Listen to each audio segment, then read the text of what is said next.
নমস্কার বন্ধুরা, ইন্দুর বেঙ্গলি রান্নাঘরে তোমাদের সবাইকে স্বাগত। তো আজকে আমি বাড়িতে বানালাম বেগুন শেঁকা। তো দেখো, এভাবে আমি বেগুনগুলো কেটে নিয়েছি।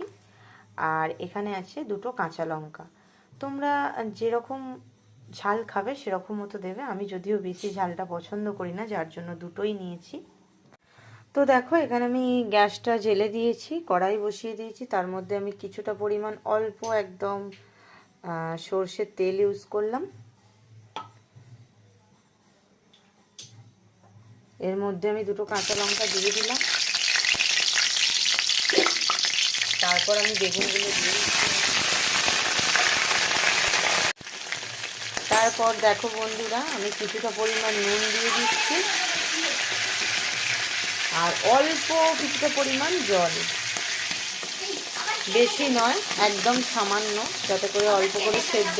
দেখো বন্ধুরা, কিছুক্ষণ পর আমি চলে এলাম। এবার এগুলোকে আমি হালকা করে উল্টে দেবো। আর মনে রাখবে, গ্যাসের ফ্লেমটা কিন্তু হাইতে রাখতে হবে, লোতে রাখলে হবে না।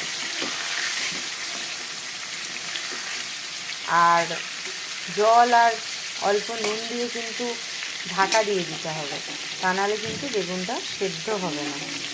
এটা কিন্তু আমার কমপ্লিট হয়ে গেছে। এভাবে হালকা পোড়া পোড়া হলে কিন্তু দারুণ লাগে খেতে। তোমরাও অবশ্যই করো।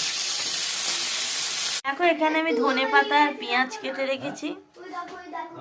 তো দেখো, আমি কিন্তু এটা একদম কাঁচা লঙ্কা, পেঁয়াজ, ধনেপাতা কুচি দিয়ে মেখে রেখেছি। তোমরাও বাড়িতে এভাবে করো। বেগুন পোড়া আর শেঁকা দুটোই একই রকম। তো আমি যেভাবে করলাম সেভাবে করো। চলো।